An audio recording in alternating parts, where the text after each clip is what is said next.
আসসালামু আলাইকুম সুপ্রিয় শিক্ষার্থীরা, আশা করি সবাই ভালো আছো এবং সুস্থ আছো। আজকে আমাদের ক্লাসটি হচ্ছে সেমিকন্ডাক্টর এবং ইলেকট্রনিক্সের উপর। সর্বপ্রথম এই চ্যাপ্টারের যত ধরনের গুরুত্বপূর্ণ টপিক আছে, হাই ভোল্টেজ ইম্পর্টেন্ট প্রত্যেকটা টপিক ইনশাআল্লাহ শিখে ফেলবো। তো টাইপ ভিত্তিকভাবে আমরা অবশ্যই পড়বো। তো আমাদের টপিক ওয়ানটা হলো যে অর্ধপরিবাহী, পরিবাহী এবং অপরিবাহী কি কি। অর্ধপরিবাহী, পরিবাহী এবং অপরিবাহী আমরা মোটামুটিভাবে আমাদের যত ধরনের পদার্থ আছে সেগুলা ইলেকট্রিসিটি ফ্লোয়ের উপর বা কারেন্টের ফ্লোয়ের উপর ডিপেন্ড করে তিন ভাগে ভাগ করতে পারি। হ্যাঁ, সেই তিন ভাগ কি কি অলরেডি আমরা জেনে ফেললাম, যে এক নাম্বার হচ্ছে পরিবাহী, দুই নাম্বার হচ্ছে অর্ধপরিবাহী এবং তিন নাম্বার হচ্ছে অপরিবাহী। দেখো, নাম দিয়ে তুমি অনেক কিছু বুঝতে পারবে। পরিবাহী মানে কি, এখানের মধ্য দিয়ে পরিবহন হবে। কার পরিবহন হবে? ইলেকট্রনের। ইলেকট্রনের পরিবহন হওয়া মানেই তড়িৎ প্রবাহর পরিবহন অবশ্যই থাকা। অর্ধপরিবাহী নাম শুনে বুঝতে পারতেছি নিশ্চয় অর্ধেক পরিবহন হবে। অপরিবাহী মানে কি, নিশ্চয় পরিবহন হবেই না। তো এই নামগুলো দিয়ে আমরা অনেক কিছু বুঝে ফেলবো। তো চলো ফার্স্টে অর্ধপরিবাহীটা পড়ি, যেহেতু আমাদের চ্যাপ্টারটা অর্ধপরিবাহী নিয়ে। যে সকল পদার্থের পরিবাহিতা অপরিবাহী এবং পরিবাহী মাঝামাঝি এবং তাপমাত্রা বৃদ্ধি পেলে যাদের রোধ কমে যায়। দেখো, আমরা নর্মালি কি জানি, নর্মালি পরিবাহীর ক্ষেত্রে তুমি যদি টেম্পারেচার বাড়াও তাহলে তার মধ্যে কিন্তু বাধা অনেক বেড়ে যায়। ঠিক আছে, নর্মাল পরিবাহীর ক্ষেত্রে তামা বা যে কোনো ধরনের রিয়েল লাইফে যে পরিবাহীগুলো ব্যবহার করি সেগুলোর ক্ষেত্রে টেম্পারেচার বাড়ালে রেজিস্ট্যান্সটা বেড়ে যায়। রেজিস্ট্যান্স বেড়ে গেলে কিন্তু কারেন্ট কমে যায়। কিন্তু অর্ধপরিবাহী এরকম না। অর্ধপরিবাহীর ক্ষেত্রে তুমি যদি টেম্পারেচার বাড়াও, যে তাপমাত্রা বৃদ্ধি পেলে, তখন তোমার রোধটা কমে যাবে। রোধ কমে যাওয়া মানে বাধা কমে যাওয়া, আর বাধা কমে যাওয়া মানে কিন্তু তোমার পরিবাহিতা বৃদ্ধি পাওয়া। এগুলো মাথায় রাখবা, ঠিক আছে? আচ্ছা, তো অর্ধপরিবার উদাহরণগুলো মনে রাখার জন্য একটা ট্রিক আছে, সেটা হচ্ছে জামিলার ছেলে আন্ডা কিনতে কানাডা গেল আর আসলো না। তো এখানে যাতে হচ্ছে জার্মিনিয়াম, ঠিক আছে, জামিলার ছেলে আন্ডা কিনতে, আচ্ছা এখানে কিনতে কত হচ্ছে ক্যাডমিয়াম, কানাডা কাতে হচ্ছে কার্বন, গ্যাতে হচ্ছে গ্যালিয়াম, আসলো হচ্ছে আর্সেনাইড, শতে হচ্ছে সিলিকন। তো যাদের কাছে ছন্দ ভালো লাগে তারা ছন্দ দিয়ে পড়বা, যাদের কাছে ছন্দ ভালো লাগে না তারা নর্মালি মুখস্থ করে ফেলবা, ঠিক আছে? আচ্ছা, পরিবাহীকে আমরা আগে থেকে জানছি যে ইজিলি হচ্ছে তড়িৎ পরিবহন হয়। এবার আমরা চলে যাবো অপরিবাহী। অপরিবাহী জিনিসটা আসলে কি, সেখানের মধ্যে যে আসলে ইজিলি তড়িৎ পরিবহন হবে না, কারণ সেখানের রোধ অনেক বেশি, বাধা অনেক বেশি। কত? 10⁻12 ওহম মিটার। এটা মনে রাখার টেকনিক কি, যে সিমরান কালকে কাঁচা মাছ রান্না করেছে। সিমরান সিতে হচ্ছে সিরামিক, কাতে হচ্ছে কাঠ, কাতে হচ্ছে কাঁচা কাচ, রাতে হচ্ছে রাবার, এবং এখানে আমাদের আছে চীনামাটি, চাতে হচ্ছে চীনামাটি, ঠিক আছে? আচ্ছা, যদি তোমার ছন্দ ভালো না লাগে তুমি হচ্ছে জাস্ট নাম দিয়ে মনে রাখবা। এবার আসি আমরা ব্যান্ড তত্ত্ব বা ব্যান্ড থিওরি। জিনিসটা আসলে কি, কোনো পদার্থের বিভিন্ন পরমাণুতে একই কক্ষপথে আবর্তনরত ইলেকট্রনগুলোর শক্তির সামান্য তারতম্য হয়। একই কক্ষপথে অবস্থিত এই সকল ইলেকট্রনের শক্তি সর্বনিম্ন এবং সর্বোচ্চ মানের মধ্যবর্তী পাল্লাকে আমরা শক্তি ব্যান্ড বলি। এই যে ইলেকট্রনগুলো যে থাকে, এটার একটা এনার্জি, মিনিমাম এনার্জি থাকে, আরেকটা হচ্ছে ম্যাক্সিমাম এনার্জি থাকে, ঠিক আছে? এই দুইটার যদি আমরা বিয়োগ করি তাহলে যেটা পাবো তাই হলো কি আমাদের ব্যান্ড গ্যাপ, ঠিক আছে? আচ্ছা, কঠিন পদার্থে অনেকগুলো শক্তি ব্যান্ড থাকে, তার মধ্যে মূল কয়টা? তিনটি। এগুলো পরীক্ষা আসতে পারে, যেহেতু চ্যাপ্টারটা ম্যাথ কম তো তোমাকে থিওরি বেশি করে পড়তে হবে, যেমন যোজন ব্যান্ড, পরিবহন ব্যান্ড এবং নিষিদ্ধ ব্যান্ড। এখন আমরা পড়বো যোজন ব্যান্ড কাকে বলে। যে ইলেকট্রনগুলো পরমাণুর সবচেয়ে বাইরের কক্ষপথে অবস্থান করে তাদেরকে যোজন ব্যান্ড বলে। যেমন সোডিয়ামের ক্ষেত্রে সর্বশেষ কক্ষপথ, তৃতীয় কক্ষপথ, ওখানে একটা ইলেকট্রন থাকে। ম্যাগনেসিয়ামে দুইটা থাকে। এগুলো যোজন ব্যান্ড, ঠিক আছে?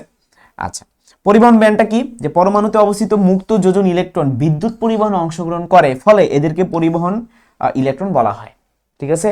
ইলেকট্রন ফ্লোতে যে ইলেকট্রনগুলো এই ফ্লোতে যেইগুলা ব্যবহৃত হয় সেগুলোই হচ্ছে কি পরিবহন। আচ্ছা, পরবর্তী আমরা যদি ছকে চলে আসি, বিভিন্ন পদার্থের মধ্যে তুলনা করব। পরিবাহীর ক্ষেত্রে ইলেকট্রন দ্বারা সেটা পূর্ণ থাকে, যোজন ব্যান্ডটা ফাঁকা থাকে, কোনো শক্তি পার্থক্য থাকে না। কারণ কি, পরিবহন ব্যান্ড মানে কি, ইজিলি কারেন্ট ফ্লো হবে। তা কারেন্ট ফ্লো যদি হয় ইজিলি, তাহলে সেখানে কি বাধা থাকা যাবে? যাবে না। সো শক্তি পার্থক্য থাকা যাবে না, সে যাতে ইজিলি যোজন ব্যান্ড থেকে পরিবহন ব্যান্ডে চলে যেতে পারে। এবার আসে রোধের পরিবর্তন। এই যে একটু আগে আমরা এটা পড়ছি, টেম্পারেচার যদি তুমি বাড়াও তাহলে রেজিস্ট্যান্স কি হয়ে যাবে? বেড়ে যাবে, ফলে তোমার কারেন্ট কিন্তু বা পরিবাহিতা কমে যাবে। এটা আমরা অলরেডি পড়ছি। অর্ধপরিবাহীর ক্ষেত্রে কি হবে? ইলেকট্রন দ্বারা অর্ধপূর্ণ থাকে। এই যে অর্ধ থেকেই অর্ধপরিবাহী শব্দটা আসছে। আর যোজন ব্যান্ডও সেম, অর্ধপূর্ণ থাকে। কার্বনের ক্ষেত্রে এই শক্তি পার্থক্য 5.5 ইলেকট্রিক ভোল্ট, এটা ইলেকট্রিক ভোল্ট, ঠিক আছে? এগুলো ইভি। সিলিকনের ক্ষেত্রে 1.1, জার্মেনিয়ামের জন্য হচ্ছে 0.7। আর অন্তরকের ক্ষেত্রে এটা ফাঁকা থাকে, পরিবহন ব্যান্ড পুরোটা ফাঁকা থাকে, কারণ এখানে কোনো ইলেকট্রন ফ্লোই হবে না। আর যোজন ব্যান্ডে গিয়ে ইলেকট্রন দ্বারা পূর্ণ থাকে। তার মানে একটা খেয়াল করে দেখছো যে পরিবহন ব্যান্ডে ইলেকট্রন থাকতে হয়, ইলেকট্রন ফ্লো হইতে হলে যোজন ব্যান্ডে থাকা লাভ নেই, পরিবহন ব্যান্ডে ইলেকট্রন থাকতে হবে। তো এটা শক্তি পার্থক্য একটু বেশি, 6 থেকে 15 ইলেকট্রিক ভোল্ট। এটা হবে কিরকম দেখো, তুমি যদি টেম্পারেচার বাড়াও তাহলে রোধ কিন্তু বেড়ে যাবে, তার মানে এইটার সাথে এটা মিল আছে, ঠিক আছে, কিন্তু সেমিকন্ডাক্টরের সাথে মিল নাই। তুমি যদি টেম্পারেচার বাড়াও তাহলে রেজিস্ট্যান্স কিন্তু কমে যায়, ঠিক আছে, প্রথমে কমে পরে গিয়ে আবার বেড়ে যায়, একটা নির্দিষ্ট থ্রেশহোল্ড ভ্যালুর পরে সেটা গিয়ে আবার বেড়ে যায়। সো আমরা আশা করি এটার মধ্যে পার্থক্যগুলো বুঝে ফেলছি। এবার হচ্ছে এগুলো তোমরা একটু পড়লেই বুঝে ফেলবা যে এটার আপেক্ষিক গুরুত্বটা কম হবে, 10⁻⁸, যেহেতু এখানে খুব ইজিলি কারেন্ট ফ্লো হইতে পারে। এখানে মিড রেঞ্জে থাকবে 10⁻⁵ থেকে 10⁸, আর এখানে খুব বেশি বাধা থাকবে 10⁻16 কাছে, ঠিক আছে, বাইগুলো আমরা পড়ে ফেলছি আর কি, ঠিক আছে। আচ্ছা, নেক্সটে হচ্ছে আমরা যদি দেখি হোল সম্পর্কে জানার চেষ্টা করব। হোল জিনিসটা আসলে কি? একটি যোজন ইলেকট্রন যখনই পরিবহন ব্যান্ডে প্রবেশ করে, খেয়াল করে দেখো আমাদের দুইটা কনসেপ্ট ছিল, একটা হচ্ছে যোজন ইলেকট্রন আর একটা হচ্ছে পরিবহন ইলেকট্রন। তো যোজন ইলেকট্রন যখনই পরিবহন ব্যান্ডে প্রবেশ করে তখনই যোজন ব্যান্ডে ওই অবস্থানে একটি শূন্যতার সৃষ্টি হয়। মানে ব্যাপার হচ্ছে আমি একটা রুমে ছিলাম, তো আমি এক রুম থেকে আরেক রুমে চলে গেলাম, তো আমি যে রুমে ছিলাম সেই রুমে এখন আমি নাই, তাহলে আমার একটা অভাব সেখানে ক্রিয়েট হবে, সেটাই হচ্ছে হোল, ঠিক আছে, যেটাকে আমরা গর্ত বলতেছি, বাট অ্যাকচুয়ালি এখানে অভাব বুঝাইতেছে, ইলেকট্রনের অভাব। আচ্ছা, এর বৈশিষ্ট্যগুলো কি কি? এটার আধান হইতেছে +E, এটা কিন্তু কোনো বাস্তব কণা না, এটা হচ্ছে একটা অভাব, কোনো বাস্তব কণা না, বাস্তবে হোল স্থানান্তরিত হয় না, এমনকি তড়িৎ প্রবাহের সময়ও হয় না, ঠিক আছে। অর্ধপরিবাহীতে পরিবহন ব্যান্ডের ইলেকট্রন সংখ্যা এবং যোজন ব্যান্ডের হোলের সংখ্যা সমান হয়। পরম শূন্য তাপমাত্রার উপরে বৈদ্যুতিক ক্ষেত্র প্রয়োগ করা হলে পরিবহন ইলেকট্রন অ্যানোডের দিকে এবং হোলগুলো ক্যাথোডের দিকে। এটা খালি মনে রাখবা, হোল কোন দিকে যায়? ক্যাথোডের দিকে। ইলেকট্রন কোন দিকে যায়? অ্যানোডের দিকে, ঠিক আছে। অর্ধপরিবাহী হচ্ছে মূলত দুই প্রকার, ইন্ট্রিনসিক, এক্সট্রিনসিক। ইন্ট্রিনসিক অর্থ কি? স্বকীয় অথবা অন্তর্জাত অথবা বিশুদ্ধ অথবা খাঁটি, সব একই কথা। এক্সট্রিনসিক মানে কি? ভেজাল অথবা অবিশুদ্ধ অথবা বহির্জাত, ঠিক আছে। আচ্ছা, এবার আমরা যে আসি অন্তর্জাত মানে কি? অন্তর্জাত মানে হচ্ছে বিশুদ্ধ, তুমি এখানে কোনো কিছু মিক্স করো নাই। যেমন আমরা স্বর্ণ বিশুদ্ধ তখনই বলবো যখন সেখানে শুধুমাত্র স্বর্ণের পরমাণু থাকবে, লোহার যদি পরমাণু চলে আসে তখন সেটাকে আমরা ভেজাল বলবো, ঠিক আছে। দ্যাট জাস্ট লাইক এই যে অবিশুদ্ধ বা এক্সট্রিনসিক সেমিকন্ডাক্টর। আমাদের আজকে পড়া কিন্তু বিশুদ্ধ সেমিকন্ডাক্টর নিয়ে না, অবিশুদ্ধ সেমিকন্ডাক্টর নিয়ে। কেন তোমাদের বলতেছি দেখো, এই যে আমরা অবিশুদ্ধ সেমিকন্ডাক্টর বলতেছি, এটার মিনিং কি? এটার সাথে আমরা কিছু অ্যাড করব, অ্যাড করে আমাদের প্রয়োজনীয় উপাদানগুলো আমরা নিয়ে আসবো। যেমন হচ্ছে অর্ধপরিবাহী সেমিকন্ডাক্টর প্রকারভেদ হচ্ছে দুই প্রকার, একটা হচ্ছে পি টাইপ আর একটা হচ্ছে এন টাইপ। তো পি টাইপ যেটা, পি টাইপ যে সেমিকন্ডাক্টর, এটার এই পি শব্দটা আসছে পজিটিভ থেকে, বাট অ্যাকচুয়ালি এখানে পজিটিভ বলতে বোঝাইতেছে হোলকে বোঝাইতেছে। তো পি টাইপ অর্ধপরিবাহীর মধ্যে আমাদের গুরু বাহক হইতেছে হোল, ঠিক আছে, গুরু বাহককে হোল, আর লঘু বাহকটাকে ইলেকট্রন। মানে এখানে বুঝাইতেছে যে মেইন ক্যারেক্টারটা হলো হোল। এখন প্রশ্ন, ভাইয়া পি টাইপের হোল কেমনে তৈরি হয়? এটা একটা কোশ্চেন।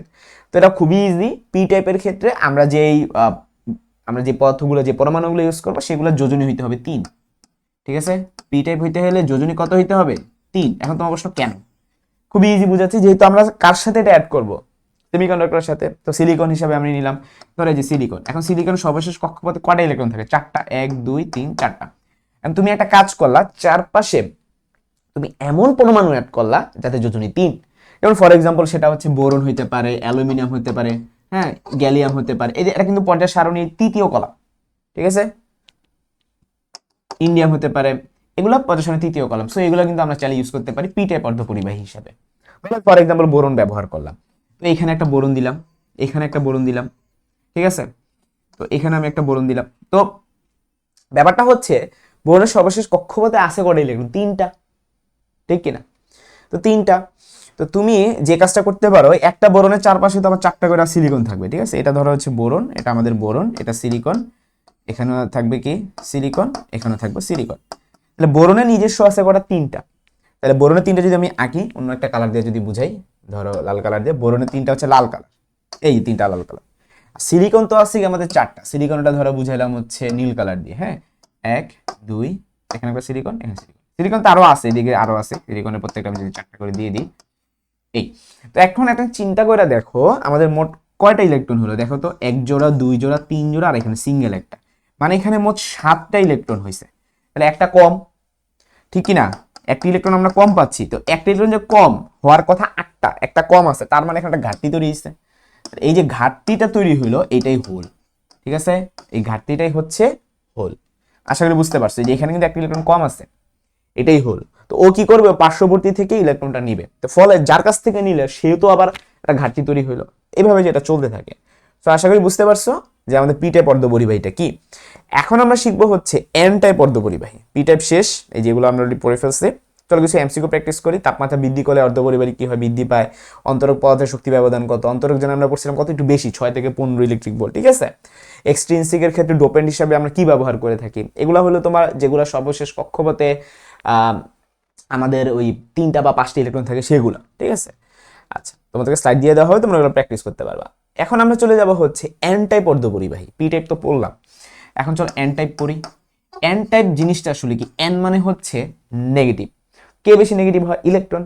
তো এখানে সিলিকন তো সর্বশেষ কক্ষপথে 4টা তো আছেই, ঠিক আছে। তুমি এমন কাউকে নিবা যার 5টা থাকে, যেমন যেমন ফর এক্সাম্পল হিসেবে বলতে পারি আমরা, যেমন নাইট্রোজেনের লাস্টে 5টা থাকে, বাট নাইট্রোজেন তো গ্যাস। ফসফরাসের লাস্টে 5টা থাকে। আর্সেনিক নিতে পারি, এগুলো তো গ্যাস, আর্সেনিক আমরা চলে নিতে পারি।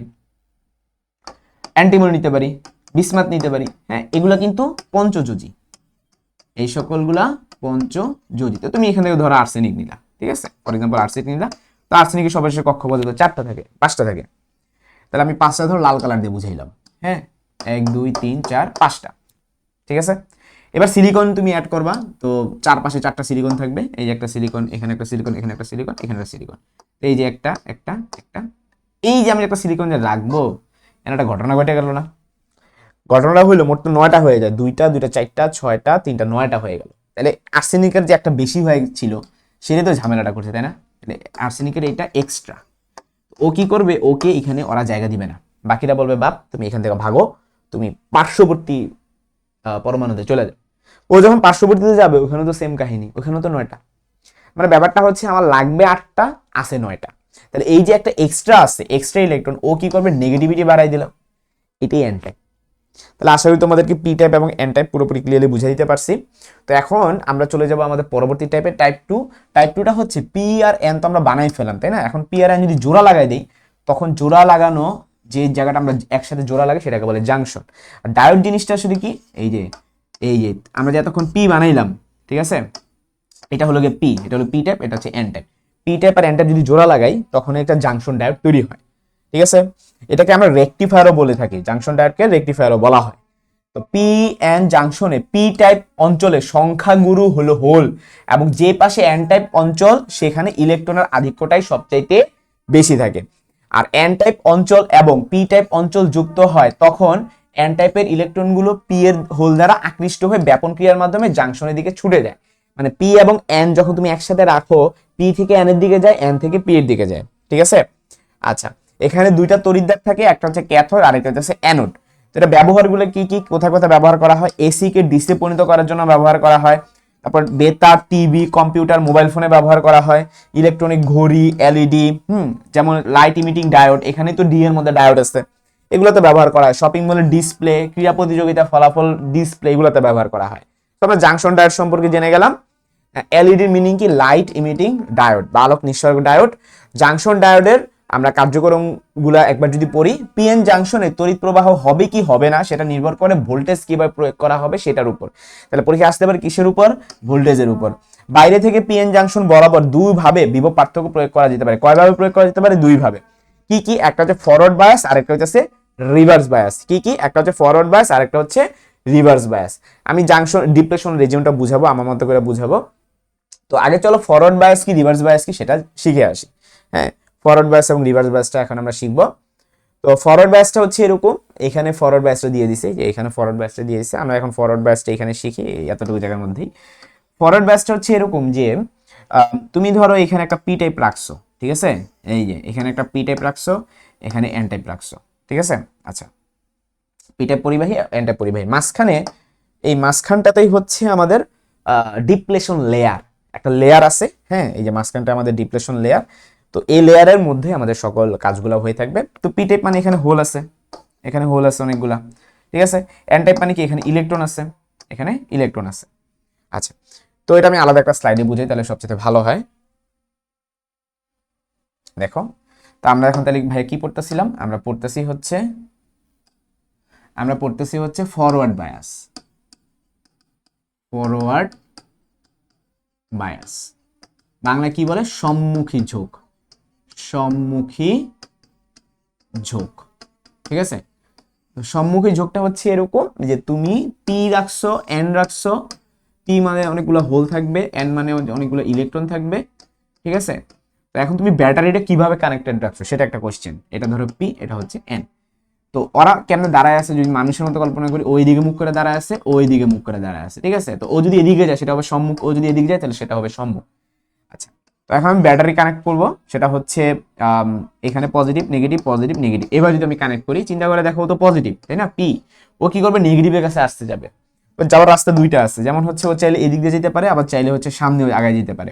এই দিকে গেলে একটা সমস্যা আছে, ও পজিটিভ, ও পজিটিভ, পজিটিভ পজিটিভকে বিকর্ষণ করে, তাহলে ও জীবনে এদিক দিয়ে আসবে না, ও যাবে হচ্ছে এদিক দিয়ে যাবে। তো হোলগুলো কিন্তু এখানে আসবে। ঠিক আছে, আবার ইলেকট্রনের কথা চিন্তা করো, ইলেকট্রন কিন্তু নেগেটিভ। ঠিক আছে, এন এখানেও নেগেটিভ, এটা নেগেটিভ এটা পজিটিভ, তো এই রাস্তা দিয়ে যাবে না, কারণ নেগেটিভ নেগেটিভকে বিকর্ষণ করে, ফলে ইলেকট্রনগুলো এদিকে যাবে। ঠিক আছে, তার মানে এই খেয়াল করে দেখো, ওই বলতে ওই যাবো এদিকে আর ওই যাবো এদিকে। একটা রাবারের কথা তুমি চিন্তা করো, তুমি যদি একটা রাবারকে রাখো, যদি এমনি চাপ দাও, দেখো ও কিন্তু আসলে লিটারালি চাপ দিচ্ছে, এগুলো কিন্তু অ্যাকচুয়ালি বিভব প্রাচীর বা চাপ দিচ্ছে, বিভব এক ধরনের চাপ আর কি। ওকে এদিকে চাপ দিচ্ছে, ওকে এদিকে চাপ দিচ্ছে। তুমি একটা রাবারকে যদি দুই পাশ থেকে চাপ দাও, সে রাবারটা কি ছোট হয়ে যায় না? তো সেম কাহিনী, এই ডিপ্লেশন লেয়ারটা কি হবে? ডিপ্লেশন লেয়ারটা ছোট হয়ে যাবে, ডিপ্লেশন লেয়ার কি হবে? ছোট হবে। ডিপ্লেশন লেয়ারটা কি হবে? ছোট হবে। আরেকটা জিনিস খেয়াল করে দেখো, কার সাথে কে কানেক্টেড? পি এর সাথে প্লাস কানেক্টেড, পি এর সাথে প্লাস কানেক্টেড এবং এন এর সাথে মাইনাস কানেক্টেড। ঠিক আছে, এই হলো কি আমাদের কানেকশন গুলা। সো এরই মাধ্যমে আমাদের ফরওয়ার্ড বায়াস শেষ। এখন চলে যাব হচ্ছে আমরা রিভার্স বায়াস। কি বায়াস ভাইয়া? রিভার্স বায়াস, বা এটাকে আমরা বলতে পারি বিমুখী ঝোঁক। এটাকে আরেকভাবে কি বলা যায়? বিমুখী ঝোঁক। বিমুখী ঝোঁকটা জাস্ট ব্যাটারিটা উল্টা দিবা তাইলেই হয়ে যাবে। তো বিমুখী ঝোঁকটা যদি আমরা দেখি, যে পি এন যে যার জায়গায় থাকবে, পি এন এখানে হোল থাকবে আর এখানে ইলেকট্রন থাকবে। ঠিক আছে, তো এখানে ব্যাটারি যখন থাকবে ছোট বড় এরকম থাকবে। ঠিক আছে, তাহলে এটা যেহেতু প্লাস, এটা যেহেতু মাইনাস, এই প্লাস কি করবে? এদিকে আসবে, কারণ সে মাইনাসের কাছে আসতে যাবে। তাহলে ও যেতেছে এখন এদিকে, ও যেতেছে এদিকে। আগেরটার মতো না, আগে এমনি চাপ দিছিল, এখন নিতেছে এমনি। তুমি যদি কোনো একটা রাবারকে দুই পাশ দিয়ে এভাবে টান দাও, তো সে রাবারটা তো বড় হয়ে যাবে, তার মানে সেই ক্ষেত্রে ডিপ্লেশন লেয়ারটা বড় হয়ে যাবে। তাহলে সেই ক্ষেত্রে আমরা কি বলতে পারি? ডিপ্লেশন লেয়ার, এটাকে বিভব প্রাচীরও বলা যায়। ঠিক আছে, বড় হবে, বড় হবে। তবে এই ক্ষেত্রে পি এর সাথে কিন্তু মাইনাস কানেক্টেড এবং এন এর সাথে কিন্তু প্লাস কানেক্টেড। ক্লিয়ার? আর এখানের কাহিনী হলো যে এটা ফরওয়ার্ড বায়াসের ক্ষেত্রে আমাদের কারেন্ট একটু বেশি থাকে, এটা মিলি অ্যাম্পিয়ার রেঞ্জের হয়। ঠিক আছে, এটা রেঞ্জটা একটু বেশি থাকে, মিলি অ্যাম্পিয়ার। তোমার মনে হয় মিলি অ্যাম্পিয়ার কি বেশি? হ্যাঁ বেশি, ইলেকট্রনিক্সের জন্য মিলি অ্যাম্পিয়ার বেশি। আর এটা হবে কি মাইক্রো অ্যাম্পিয়ার, মানে খুবই কম হয়ে থাকে। ঠিক আছে, তো গ্রাফগুলো শিখলে সবচেয়ে ভালো হয়। লেখচিত্র যদি শিখি আমরা, তাহলে সবচেয়ে ক্লিয়ার হয়ে যাবে। লেখচিত্রটা হচ্ছে এরকম, যে ফরওয়ার্ড বায়াসের ক্ষেত্রে, এটা ফরওয়ার্ড বায়াসের ক্ষেত্রে গ্রাফ, এটা ফরওয়ার্ড বায়াস, এটা রিভার্স বায়াস। ফরওয়ার্ড বায়াসের ক্ষেত্রে গ্রাফটা হচ্ছে এইরকম, আর রিভার্স বায়াসের ক্ষেত্রে গ্রাফটা হচ্ছে এইরকম। ঠিক আছে, রিভার্স বায়াসের ক্ষেত্রে গ্রাফটা এইরকম। তো একটা জিনিস খেয়াল করে দেখো, এখানে গ্রাফে আমি দুই কালার দিছি, একটা সবুজ একটা হলুদ। তো অ্যাকচুয়ালি দুইটার হচ্ছে এককের ধরনটাও ভিন্ন হবে। কিরকম? ওর ক্ষেত্রে আমি ফরওয়ার্ড বায়াস তো আগে বলেছি, ফরওয়ার্ড বায়াসের ক্ষেত্রে কিন্তু মিলি অ্যাম্পিয়ার রেঞ্জের হয়। ঠিক আছে, এই বরাবর কারেন্ট কিন্তু সেটা মিলি অ্যাম্পিয়ার, আর এই বরাবর কারেন্ট কিন্তু সেটা হচ্ছে মাইক্রো অ্যাম্পিয়ার। খেয়াল করো, সেটা কোন রেঞ্জের? মাইক্রো অ্যাম্পিয়ার রেঞ্জের। আর এই বরাবর আমাদের কি থাকবে? ভোল্টেজগুলো থাকবে। এটা হচ্ছে ফরওয়ার্ড ভোল্টেজ ভিএফ, আর এই বরাবর হচ্ছে রিভার্স ভোল্টেজ ভিআই। আশা করি বুঝতে পারছো যে ফরওয়ার্ড ভোল্টেজের ক্ষেত্রে ভোল্টেজটা পজিটিভ, রিভার্স ভোল্টেজের ক্ষেত্রে আমরা ব্যাটারিটা উল্টা দিয়েছিলাম, এর জন্য ভোল্টেজটা নেগেটিভ। তো এই পয়েন্টটাকে কি বলা হয়? যে পয়েন্টটা এসে সেটা হুট করে নিচে নেমে গেছে, এটাকে বলে ব্রেকডাউন ভোল্টেজ। এটাকে বলে ব্রেক ডাউন ভোল্টেজ, মানে যেই ভোল্টেজে আইসা সে হঠাৎ করে নিচে নেমে যায়, হ্যাঁ, ব্রেকডাউন হয়ে গেছে পুরোটা। বা এটাকে আমরা জেনার ভোল্টেজও বলে থাকি, জেনার ভোল্টেজ, জেনার ভোল্টেজ। এটা কয়েক ধরনের নাম আছে আর কি। ঠিক আছে, আর এই যে এটা কোন একটা পয়েন্টে আসে সেটা হুট করে বাড়া শুরু করে, এটা এক এক পদার্থের জন্য এক এক রকম। এটা সাধারণত 0.3 হয়ে থাকে, আবার কোনো কোনো পদার্থের জন্য 0.7 হয়ে থাকে। তো এই ছিল আমাদের গ্রাফ। উপরের দিকে হচ্ছে ফরওয়ার্ড বায়াসের গ্রাফ, আর নিচের দিকে হচ্ছে রিভার্স বায়াসের গ্রাফ। ঠিক আছে, ওকে। সো এই ছিল আমাদের গ্রাফ। আচ্ছা, তো এখন চলো আবার আমরা আমাদের মূল অংশে চলে যাই। আমাদের এখানে কি বলা হয়েছিল, এই যে এগুলো তো আমাদের তাহলে শেষ হয়ে গেল। ফরওয়ার্ড বায়াস, রিভার্স বায়াসের যে ছকটা আছে এগুলো তোমরা বাসায় ভালো মতো একবার দেখে নিতে পারো। যে 0.3 0.7 এটার কথাই বলছি, জার্মেনিয়ামে 0.3 আর সিলিকনের 0.7। এটাকে বলা হয় সূচন ভোল্টেজ। এটাকে কি বলা হয় ভাইয়া? এটাকে বলা হয় সূচন ভোল্টেজ। ঠিক আছে, এই যে জেনারেল ভোল্টেজ এগুলো অলরেডি বুঝাই ফেলছি।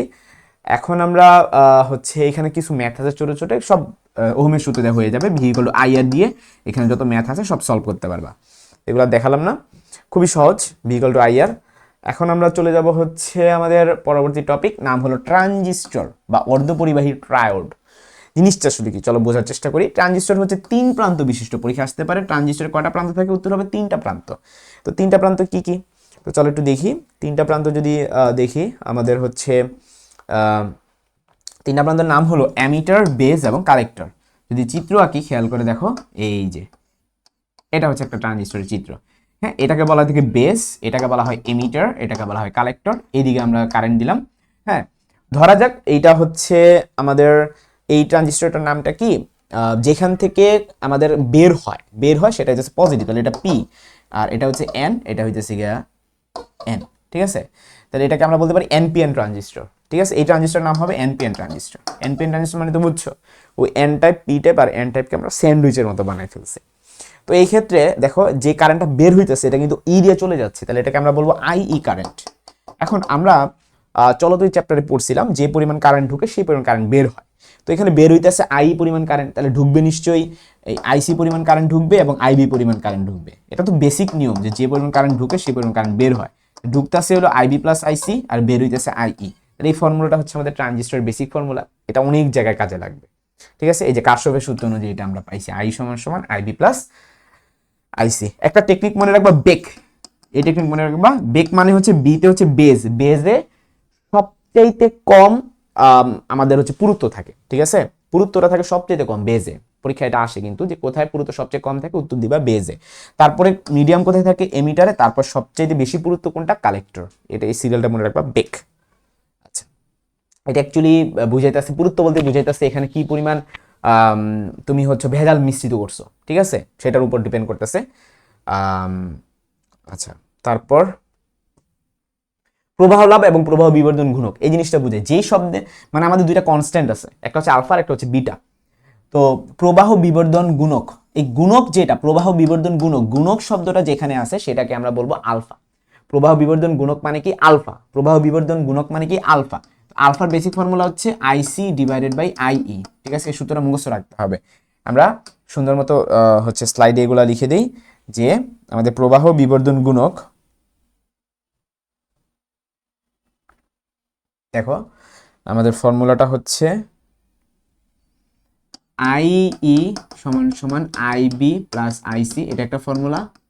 2 নম্বরে হচ্ছে আলফা সমান সমান আইসি ভাগ আইই। ঠিক আছে, আবার আরেকটা ফর্মুলা বিটা সমান সমান আইসি ভাগ আইবি। এখন বাংলা নাম তো জানা লাগবে। তো এটা হচ্ছে প্রবাহ বিবর্ধন গুণক, প্রবাহ বিবর্ধন গুণক। ঠিক আছে, আর এটা হচ্ছে জাস্ট প্রবাহ বিবর্ধক। দুইটা, একটাতে গুণক আছে আর একটাতে গুণক নাই, এভাবে মনে রাখতে পারো। আর একটা হচ্ছে প্রবাহ লাভও বলা যায়। ঠিক আছে, এটাকে প্রবাহ লাভও বলা হয়।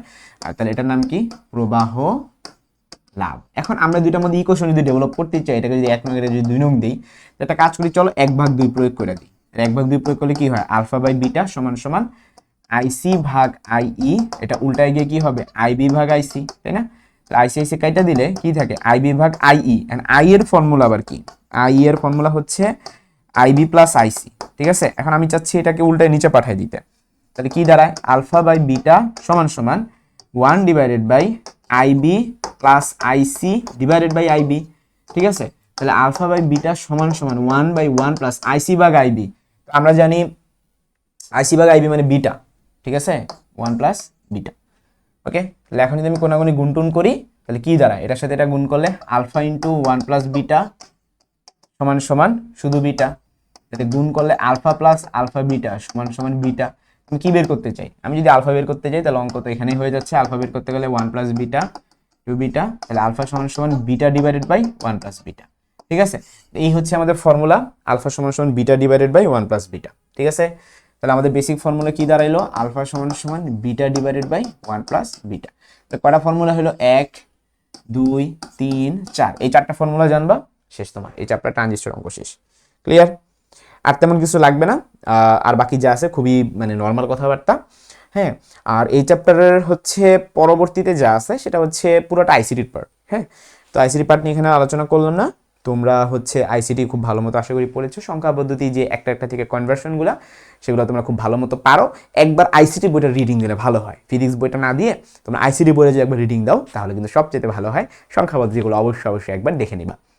সো আশা করি এই চ্যাপ্টারে তোমাদের সেমিকন্ডাক্টর পার্টটুকু পুরোপুরি শেষ হয়ে গেছে।